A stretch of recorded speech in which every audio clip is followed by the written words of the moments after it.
Hello नमस्कार दोस्तों, स्वागत है आप सभी का हमारे यूट्यूब चैनल तत्काल एजुकेशन पे। दोस्तों उम्मीद करते हैं आप सभी बहुत अच्छे होंगे, आपकी तैयारी भी काफ़ी ज़बरदस्त तरीके से चल रही होगी। दोस्तों आज हम आप लोगों के लिए रीजनिंग के 12 अति महत्वपूर्ण प्रश्न के बारे में इस वीडियो में बताएंगे, जो सभी परीक्षाओं के लिए बहुत महत्वपूर्ण प्रश्न होने वाले हैं। आप किसी भी गवर्नमेंट एग्जाम की तैयारी कर रहे हैं, इस टाइप के प्रश्न हमेशा पेपर में देखने को मिलेंगे। दोस्तों ये पार्ट नंबर कौन सा 91 या पार्ट नंबर 90 नहीं देखें तो आप वीडियो सेक्शन में जाके देख सकते हैं। चलो दोस्तों पहला प्रश्न देख लेते हैं। दोस्तों पहला प्रश्न इसमें देखिए, नीचे दी गई श्रृंखला श्रेणी में प्रश्नवाचक चिन्ह के स्थान पर कौन सी संख्या आएगी। देखिए नीचे यहाँ पर आपको एक श्रृंखला दी है, इन श्रृंखला में बताना इस प्रश्नवाचक चिन्ह पर इन चार ऑप्शन में से कौन सी संख्या यहाँ पर भरा जाएगा। देखिए तो यहाँ पर सबसे पहले ध्यान से देखते हैं श्रृंखला किस प्रकार से चल रहा है। ठीक है, देखिए यहाँ पर क्या दिख रहा है, यहाँ पर 14 से क्या हो रहा है 27 रहे, 27 ले यहाँ पर 40 रहे, 40 ले यहाँ पर 53 रहे, 53 से यहाँ पर 66 रहे, और 66 से आपको 79 हो रहा है, 79 से यहाँ पर 92 हो रहा है, और 92 से आपको अगला संख्या को ज्ञात करना है। देखिए तो श्रृंखला को ध्यान से देखने के बाद में हमको क्या दिख रहा है, देखिए यहाँ पर क्या लिख रहा है 14 से यहाँ पर 27 हो रहा है, तो 14 में अगर क्या करेंगे 13 को जोड़ देंगे 27 आ जाएगा, और 27 ले क्या लिख रहे हैं 40 लिख रहे हैं, तो 27 में भी क्या करेंगे 13 को जोड़ देंगे तो 27 आ जाएगा, और 27 ले क्या लिख रहे हैं यहाँ पर। ठीक है, तो यहाँ पर क्या हो रहा है 27 ले 40 हो रहा है, तो 27 में 40 यानी 13 को जोड़ेंगे तो 40 आ गया, और 40 ले क्या लिख रहे हैं यहाँ पर 53 लिख रहे हैं, तो 40 में भी क्या करेंगे 40 में अगर 13 को जोड़ देंगे तो 53 आ जाएगा, और 53 से क्या लिख रहे हैं यहाँ पर 66 लिख रहे हैं, तो 53 में भी क्या करेंगे 53 में भी 13 को जोड़ देंगे तो 66 आ जाएगा, तो 66 ले क्या लिख रहे हैं 79 लिख रहे हैं, तो 66 में भी क्या करेंगे 13 को जोड़ देंगे 79 आ जाएगा, तो 79 से भी क्या लिख रहे हैं यहाँ पर 92 लिख रहे हैं, तो 79 में भी क्या करेंगे 13 को जोड़ देंगे तो 92 आ जाएगा। तो उसी प्रकार से यहाँ पर 92 में क्या करेंगे 13 को जोड़ेंगे, जब 92 में यहाँ पर 13 को जोड़ देंगे तो कितना आ जाएगा यहाँ पर 105 आ जाएगा, कितना यहाँ पर 105 आ जाएगा, यानी इस प्रश्नवाचक चिन्ह पर कौन सी संख्या हो जाएगा 105 हो जाएगा। तो 105 को देखते हैं किस ऑप्शन में दिख रहा है, यानी ऑप्शन नंबर यहाँ पर 20 सही हो जाएगा। दोस्तों मैं उम्मीद करता हूँ इस प्रश्न को भी आप अच्छी तरह से समझ पाए होंगे। चलो दोस्तों नेक्स्ट प्रश्न देख लेते हैं। दोस्तों दूसरा प्रश्न है, इसमें देखिए नीचे दिए गए विकल्पों में से संबंधित संख्या को चुनिए। देखिए नीचे यहाँ पर आपको एक संबंधित संख्या दी है, यानी 3 जोन आपको 29 ले समित है। ठीक उसी प्रकार से बताना है कि 6 जोन इस प्रश्नवाचक चिन्ह पर इन 4 ऑप्शन में से किसी से समित होगा। देखिए तो यहाँ पर देखेंगे सबसे पहले कि यहाँ पर जो 3 है ना आपको यहाँ पर 27 यानी 29 ले किस प्रकार से समित है। देखिए तो यहाँ पर 3 को क्या करेंगे कि 29 आ जाएगा, तो 3 में देखिए यहाँ पर क्या करते हैं, देखिए तो 3 में अगर 9 से गुना करेंगे, ठीक है, और यहाँ पर 2 को जोड़ देंगे तो 9 कितना होता है 27 होता है, और 27 में 2 को जोड़ देंगे तो कितना क्या यहाँ पर 29 आ जाएगा। ठीक है, देखिए उसी प्रकार से क्या करेंगे 6 को भी रखेंगे। देखिए तो 6 में क्या करते हैं 9 से गुना करेंगे तो 9 6 कितना होता है 54 होता है। ठीक है, और 54 में 2 को जोड़ देंगे तो कितना गया यहाँ पर 56 आ गया। लेकिन देखिए किसी ऑप्शन में 56 आपको दिख रहा है, नहीं दिख रहा है, यानी इसका मतलब कि इस तरह से प्रश्न को सोल्व नहीं किया जा सकते हैं। इसमें क्या करेंगे थोड़ा सा इसमें लॉजिक लगाएंगे। ठीक है, देखिए यहाँ पर करें, यहाँ पर लॉजिक को लगाते हैं। लॉजिक देखिए इसमें किस प्रकार से लगाएंगे, तो यहाँ पर करेंगे, यहाँ पर देखते हैं कि 3 है ना 3 से 29 किस प्रकार से हो रहा है, तो 3 को क्या करते हैं यहाँ पर क्यूब करेंगे। देखिए यहाँ पर 3 का जब क्यूब करेंगे तो तितली को 9 9 27 होता है, और 3 का क्यूब करेंगे यहाँ पर 2 का जोड़ लेंगे तो कितना गया, देखिए यहाँ पर कितना जगह ये 27 हो गया, और 27 में 2 को जोड़ देंगे कितना गया यहाँ पर 29 आ गया, यहाँ पर कितना गया 29 आ गया, जो कि यहाँ पर 29 ले समय थे। उसी प्रकार से यहाँ पर देखिए 6 को रखेंगे। देखिए तो 6 को क्या करते हैं 6 का यहाँ पर क्यूब करेंगे। ठीक है, 6 का क्यूब करेंगे, यहाँ पर 2 को जोड़ लेंगे, जब 6 का क्यूब करेंगे तो कितना गया, यानी 6 का 36 हो गया यहाँ पर। ठीक है, और 36 होगा, और 36 में 6 से गुना करेंगे तो कितना गया, यानी 216 आ जाएगा। ठीक है, 216 गया, और 216 में क्या करेंगे 2 को जोड़ देंगे तो कितना गया यहाँ पर 218 आ जाएगा। यानी यहाँ पर जो प्रश्नवाचक चिन्ह है यहाँ पर क्या हो जाएगा 218 हो जाएगा। तो 218 को देखते हैं किस ऑप्शन में दिख रहा है, यानी ऑप्शन नंबर आपका ए सही हो जाएगा। दोस्तों मैं उम्मीद करता हूँ इस प्रश्न को भी आप अच्छे तरह से समझ पाएंगे। चलो दोस्तों नेक्स्ट प्रश्न देख लेते हैं। तीसरे नंबर प्रश्न है, इसमें देखिए लड़कियों की एक पंक्ति में यानी वाणी एक छोर से छठे और यहाँ पर दूसरी छोर से यहाँ पर 8वें स्थान पर है, यानी पंक्ति में लड़कियों की कुल संख्या ज्ञात कीजिए। देखिए यहाँ पर सबसे पहले प्रश्न समझिए इसमें बोल कर है। ठीक है, देखिए यहाँ पर क्या बोल रहा है, यहाँ बोल रहा है कि एक लड़कियों की यानी लड़कियों की एक पंक्ति में यानी वाणी जो है ना वो 6ठे स्थान से है। ठीक है, 6ठे स्थान पर, और यहाँ पर बोल रहा है कि दूसरे छोर से क्या है वो 8वें स्थान पर है। ठीक है, तो पंक्ति में लड़कियों की कुल संख्या ज्ञात कीजिए। देखिए तो यहाँ पर क्या करेगा, वीडियो को रोक कर खुद अपने आप से बनाने का कोशिश करिएगा, और 12 प्रश्न में से अपने कितने प्रश्न सही किए हैं वीडियो को लास्ट में कमेंट में जरूर बताइएगा। और इस चैनल पर पहली बार आए तो चैनल को सब्सक्राइब कर बेल आइकन घंटी को प्रेस जरूर कर लीजिएगा, क्योंकि सबसे पहले इस तरह का क्लास आपको मिलता रहे। देखिए तो यहाँ पर सबसे पहले ध्यान से देखिए, ये आपको प्रश्न बोल क्या रहा है। ठीक है, देखिए यहाँ पर क्या दिख रहा है, ये बोल रहा है कि लड़कियों के एक पंक्ति में यानी वाणी क्या है, वाणी देखिए एक छोर से क्या है छठे स्थान पर, एक छोर से यहाँ पर करते हैं छठे स्थान पर रखते हैं। आगे बोल रहा है कि दूसरे छोर से क्या है ये 8वें स्थान पर, ठीक है, तो दूसरे छोर से क्या है पर 8वें स्थान पर है। अब बोल रहा है कि पंक्ति में लड़कियों की कुल संख्या ज्ञात कीजिए। जब बोलेगा कि 2 स्थान दिया है जो आपको ऊपर से और नीचे दिया है, लेकिन आपको बोल रहा है क्या कि कुल संख्या ज्ञात करने के लिए, लड़कियों की कुल संख्या ज्ञात करने के लिए इससे पहले क्या करेंगे, इन दोनों को आपस में जोड़ लेते हैं और यहाँ पर -1 कर लेते हैं। इनको दोनों को आपस में जोड़ेंगे तो कितना गया यहाँ पर 14 हो जाएगा, और 14 में 1 को घटा लेंगे तो कितना बचेगा यहाँ पर 13 हो जाएगा। यानी कुल पंक्ति में लड़कियों की संख्या कितना है, यहाँ पर 13 को है, तो 13 को देखते हैं किस ऑप्शन में दिख रहा है, यानी ऑप्शन नंबर यहाँ पर सी सही हो जाएगा। दोस्तों मैं उम्मीद करता हूँ इस प्रश्न को भी आप अच्छे तरह से समझ पाए होंगे। चलो दोस्तों नेक्स्ट प्रश्न देख लेते हैं। दोस्तों 4 नंबर प्रश्न है, इसमें देखिए किसी सांकेतिक भाषा में यानी किंग को यहाँ पर PRMT लिखा जाए तो यहाँ पर मैन को क्या लिखा जाएगा। देखिए यहाँ पर सबसे पहले प्रश्न समझिए इसमें बोल कर है, ठीक है। देखिए यहाँ पर क्या दिख रहा है, यहाँ बोल रहा है कि किसी सांकेतिक भाषा में यानी किंग को यहाँ पर देखिए PRMT लिखा जाए तो मैन को बताना है कैसे लिखा जाएगा। तो सबसे पहले यहाँ पर किंग को देखते हैं किस प्रकार से लिख रहा है, ठीक है। देखिए यहाँ पर क्या बोल रहा है, यहाँ पर K दिया है, I दिया है और यहाँ पर N दिया है और यहाँ पर G दिया है। इनको क्या लिख रहा है, देखिए तो इनको यहाँ पर क्या लिख रहा है, P लिख रहा है, R लिख रहा है, M लिख रहा है और यहाँ पर T लिख रहा है। देखिए तो K से क्या लिख रहा है, यहाँ पर P लिख रहा है, तो K से P लिख रहा है, I से क्या लिख रहा है, R लिख रहा है, N से क्या लिख रहा है, M लिख रहा है, यानी G से क्या लिख रहा है, T लिख रहा है। इन सबको क्या लिख रहा है, विपरीत लिख रहा है, ठीक है। यानी किंग को क्या कर रहा है, यहाँ पर विपरीत रख रहा है, एक क्या जगह विपरीत हो गया, ठीक है। ये क्या लिख रहा है, विपरीत, यानी K का विपरीत P हो गया, I का विपरीत यहाँ पर R हो गया, N का विपरीत यहाँ पर क्या दिख रहा है, यानी M दिख गया, और यहाँ पर देखिए यहाँ पर क्या लिख रहा है, G का विपरीत यहाँ पर T आ गया। ठीक उसी प्रकार से देखिए मैन को भी रखेंगे। तो सबसे पहले यहाँ पर देखिए MAN लगता है, ठीक है। मैन को भी क्या करेंगे, विपरीत रखेंगे। देखिए तो यहाँ पर ये विपरीत हो गया, ठीक है, ये विपरीत हो जाएगा, ठीक है। अब देखिए यहाँ पर एम का विपरीत क्या होता है, तो एम का विपरीत यहाँ पर एन आ जाएगा, ठीक है। ए का विपरीत क्या होता है, तो ए का विपरीत यहाँ पर जेड हो गया, और एन का विपरीत यहाँ पर क्या हो जाएगा, एम हो जाएगा। तो यहाँ पर देखिए मैन को क्या लिखेगा था, मैन को देखिए यहाँ पर एन जेड एम देखते हैं किस ऑप्शन में दिख रहा है, यानी एन एक में दिख रहा है, जेड एम यानी ऑप्शन नंबर आपका डी सही हो जाएगा।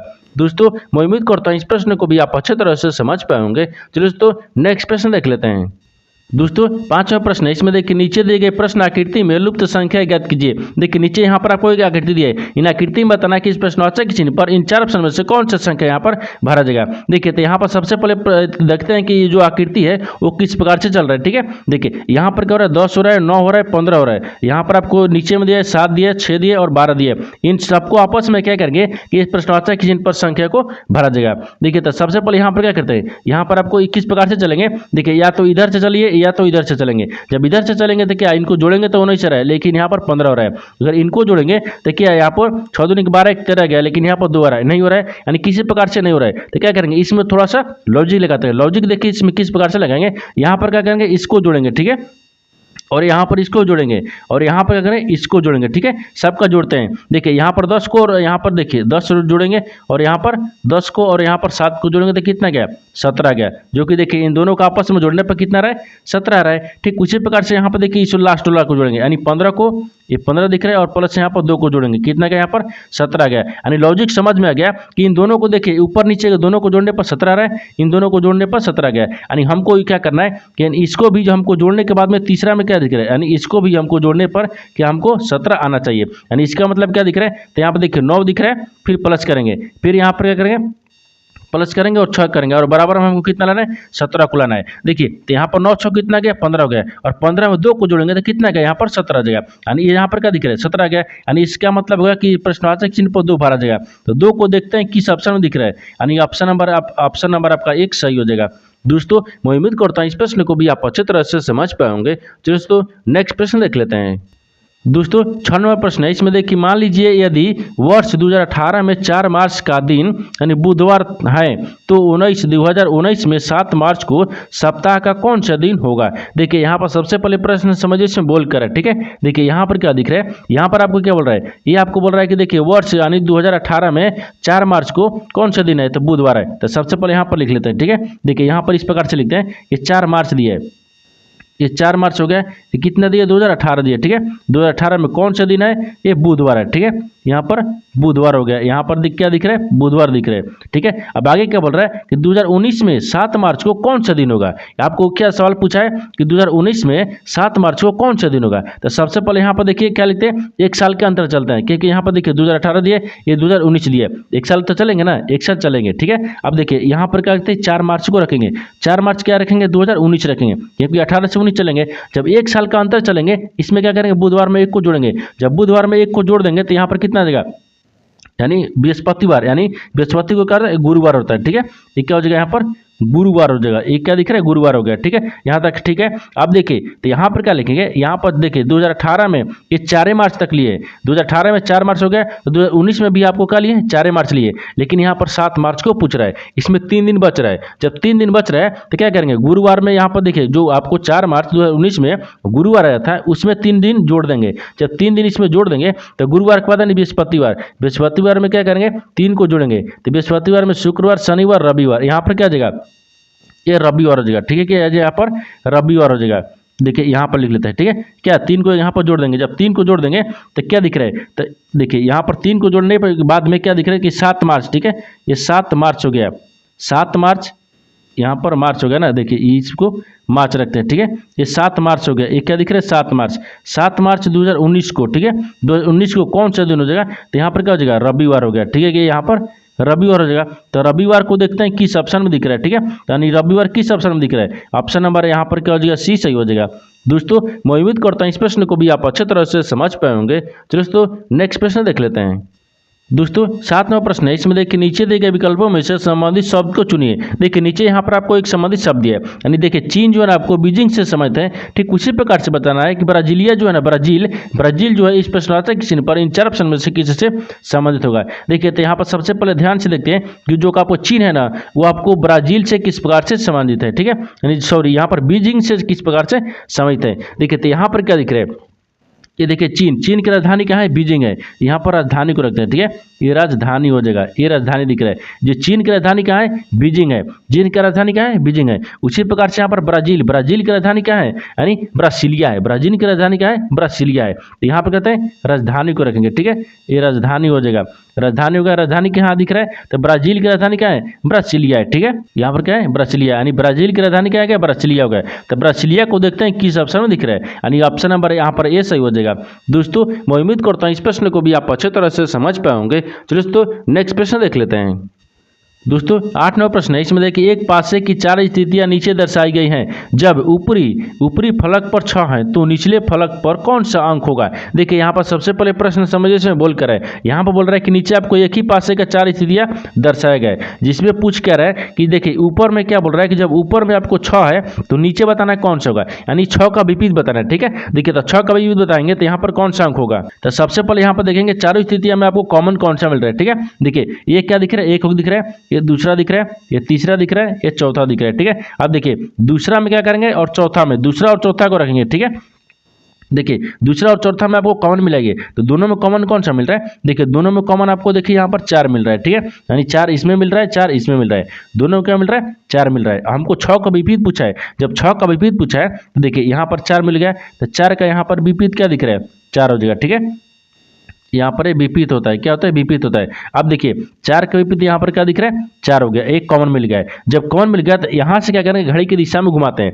अब यहाँ पर देखिए यानी 4 के बाद में यहाँ पर 2 आ जाएगा, 2 के बाद में यहाँ पर 1 आ जाएगा। अब उसी प्रकार से देखिए तो 2 के बाद में यहाँ पर क्या आ गया, 2 आ गया, 2 के बाद में यहाँ पर 1 आ गया, ठीक है। अब आगे देखिए, अब अगला आकृति में देखेंगे, इसमें क्या दिख रहा है, 4 दिख रहे हैं, ठीक है, कॉमन 4 मिले थे। अब यहाँ से भी क्या करेंगे, इसमें भी घड़ी की दिशा में घुमाएंगे, यहाँ पर 5 हो गया, 5 के बाद में 1 आ जाएगा, 6 आ गया, ठीक है। अब देखिए तो यहाँ पर क्या दिख रहा है, 4 कॉमन हो गया, 4 के बाद में यहाँ पर क्या दिख रहा है, 5 हो गया, 5 के बाद में यहाँ पर क्या दिख रहा है, 6 दिख रहा है, ये आपको 4 है, ठीक है, ये 4 है। अब यहाँ पर देखिए तो आपसे सवाल क्या पूछा है कि देखिए जब ऊपर आपको क्या दिख रहा है, 6 है, तो आपको बताना है कि नीचे फलक पर कौन सा अंक होगा, यानी 6 का विपरीत कौन सा हो रहा है। तो देखिए 6 का विपरीत यहाँ पर क्या दिख रहा है, 1 हो गया, 1 का विपरीत यहाँ पर 6 हो जाएगा, यानी क्या पूछ रहा है, 1 का विपरीत यानी 1 हो गया, 6 का विपरीत क्या दिख रहा है, तो 6 का विपरीत आपको 1 हो जाएगा। तो 1 को देखते हैं किस ऑप्शन में दिख रहा है, यानी ऑप्शन नंबर आपका 1 सही हो जाएगा। दोस्तों मैं उम्मीद करता हूं इस प्रश्न को भी आप अच्छे तरह से समझ पाए होंगे। चलो दोस्तों नेक्स्ट प्रश्न देख लेते हैं। दोस्तों 9वां प्रश्न है, इसमें देखिए उस वे आरेख का चयन करें जो दी गए वर्गों के बीच संबंध को सर्वोत्तम रूप से दर्शाता है। देखिए नीचे यहाँ पर आपको 3 शब्द दिए, इन तीनों शब्द को बताना है कि आपस में किस प्रकार से संबंधित है और इन 4 वेन डायग्राम में से कौन सा वेन डायग्राम बनेगा। देखिए तो यहाँ पर सबसे पहले ध्यान से देखते हैं कि जो आपको तीनों शब्द है ना, वो आपको तीनों शब्द किस प्रकार से समय दिख रहे हैं। देखिए तो यहाँ पर सबसे कॉमन क्या दिख रहा है, तो देखिए यहाँ पर तेल दिए, बाती दिए और दीपक दिए। इन तीनों शब्द में कॉमन कौन सा मिल रहा है, तो सबसे कॉमन आपको दीपक मिल रहा है। ठीक है, देखिए यहाँ पर क्या दिख रहा है, ये दीपक हो गया, दीपक का सबसे कॉमन मिल रहा है, दीपक सबसे कॉमन है। दीपक के अंदर में भी बाती आते हैं और दीपक के अंदर में यहाँ पर तेल भी आता है। ठीक है, सबसे कॉमन क्या दिख रहा है, दीपक, दीपक के अंदर में क्या गया, बाती, और दीपक के अंदर में यहाँ पर तेल भी आता है। तो यहाँ पर सबसे पहले यहाँ पर क्या रखते हैं, तेल को रखेंगे, यहाँ पर क्या दिख रहा है, बाती हो जाएगा। ठीक है, यहाँ पर बाती हो गया, तो क्या दिख रहा है, सबसे कॉमन दीपक हो गया। दीपक के बाद में यहाँ पर दीपक के अंदर क्या आते हैं, यानी बाती तेल दोनों आते हैं, यानी इस तरह का आपस में समाहित हो जाएगा और इस तरह का वेन डायग्राम बनेगा। तो इस तरह का वेन डायग्राम देखते हैं किस ऑप्शन में बन रहा है, यानी ऑप्शन नंबर यहाँ पर ए सही हो जाएगा। दोस्तों मैं उम्मीद करता हूँ इस प्रश्न को भी आप अच्छी तरह से समझ पाए होंगे। चलिए दोस्तों नेक्स्ट प्रश्न देख लेते हैं।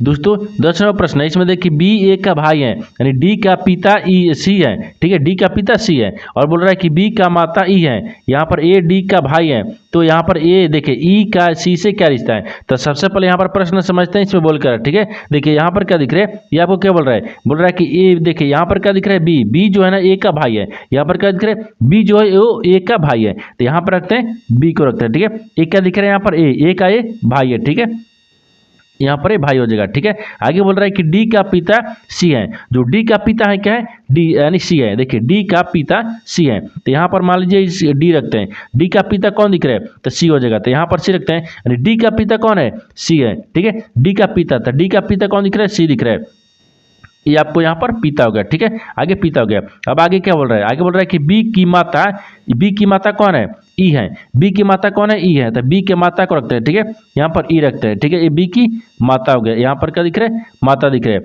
यहाँ तक। ठीक है, अब यहाँ पर देखिए आगे क्या बोल रहा है, आगे क्या बोल रहा है, और यहाँ पर बोल रहा है कि ए और डी भाई हैं। क्या बोल रहा है, ए और डी भाई हैं। देखिए ए ई होला है और यहाँ पर डी दिख रहा है, इन दोनों क्या है, यहाँ पर भाई हो गया। ठीक है, यहाँ पर भाई हो गए। आगे बोल रहा है कि तो यहाँ पर ई का सी से क्या रिश्ता है, बोल रहा है कि ई को ए से यानी सी से क्या रिश्ता है। तो देखिए यहाँ पर ई को बताना है, ई को सी से किस प्रकार से रिश्ता दिख रहा है। देखिए तो यहाँ पर जो सी है ना, सी ई को क्या बोलेगा। ठीक है, सी जो है वो ई को क्या बोलेगा। देखिए यहाँ पर देखिए ए, देखिए यहाँ पर बी डी और यहाँ पर ए, देखिए यहाँ पर क्या दिख रहा है, बी ए डी, इन तीनों क्या दिख रहा है, तीनों आपस में भाई हो गए। ठीक है, तो देखिए डी का पिता कौन दिख रहा है, सी दिख रहा है। ठीक है, यहाँ पर ई यानी बी का माता कौन दिख रहा है, ई दिख रही है, यानी दोनों जब अपन आपस में भाई है, यहाँ पर क्या दिख रहा है, यानी सी जो है ना, सी यहाँ पर यानी ई से किस प्रकार से समझते हैं, यहाँ पर पत्नी हो जाएगा। ठीक है, क्या हो जाएगा, पत्नी, यानी सी का पत्नी कौन हो गया, ई हो गया। यानी देखिए यहाँ पर लिखते हैं, यहाँ पर क्या लिखते हैं कि ई जो है ना, यहाँ पर ई सी का, ठीक है, ई जो है ना, ई सी का क्या हो जाएगा, यहाँ पर पत्नी रखते हैं। ठीक है, ये पत्नी है, क्या है, पत्नी है। तो पत्नी को देखते हैं किस ऑप्शन में दिख रहा है, यानी ऑप्शन नंबर किस में दिख रहा है, तो ऑप्शन नंबर यहाँ पर डी सही हो जाएगा। दोस्तों मैं उम्मीद करता हूँ इस प्रश्न को भी आप अच्छे तरह से समझ पाए होंगे। चलिए दोस्तों नेक्स्ट प्रश्न देख लेते हैं। दोस्तों 11वां प्रश्न है, इसमें देखिए निम्नलिखित में से कौन सा विकल्प दी गई आकृति को उत्तर, देखिए उत्तम, यहाँ बोल रहा है कि उत्तम रूप से पूर्ण करेगा। देखिए यहाँ पर सबसे पहले प्रश्न समझो इसमें बोल कर, ठीक है। देखिए यहाँ पर क्या बोल रहा है कि नीचे यहाँ पर एक आकृति दी है, इन आकृति में बताना क्या है कि जो आपको एक खाली स्थान दिख रहा है, इसके जगह पर इन चार ऑप्शन में से कौन सा आकृति ये भरा जाएगा। ठीक है, देखिए तो यहाँ पर सबसे पहले देखते हैं ये जो आकृति है ना वो किस प्रकार से चल रहा है। ठीक है, देखिए यहाँ पर क्या दिख रहा है, इसको यहाँ पर एक क्या करेंगे, इसको भर देंगे। ठीक है, यहाँ पर भर देंगे। अब इसमें देखिए उसके बाद में यहाँ पर क्या दिख रहा है, ये जो लंबा खींचा हुआ है उसमें भी क्या करेंगे, इसमें भी आपको खींचेंगे। ठीक है, देखिए खींचा हुआ है ना, यहाँ पर भी हम इसको खींच लेंगे। आगे दिया है देखिए, इसको भी क्या करेंगे, मिला देंगे। और यहाँ पर देखिए इसको रखेंगे और यहाँ पर इसको रखेंगे, क्योंकि आपको देखिए इसमें क्या है, दो को बिंदु यानी क्या दिया, वृत्त दिया है। इस प्रकार से रखेंगे। देखिए इस तरह का जो आकृति है ना वो देखते हैं कि किस ऑप्शन में दिख रहा है। देखिए यहाँ पर क्या दिख रहा है, इस तरह का आकृति किस ऑप्शन में दिख रहा है। देखिए ए में दिख रहा है, नहीं दिख रहा है, यानी बी में दिख रहा है, यानी ऑप्शन नंबर आपका बी सही हो जाएगा। दोस्तों मैं उम्मीद करता हूँ इस प्रश्न को भी आप अच्छी तरह से समझ पाए होंगे। चलिए दोस्तों नेक्स्ट प्रश्न देख लेते हैं।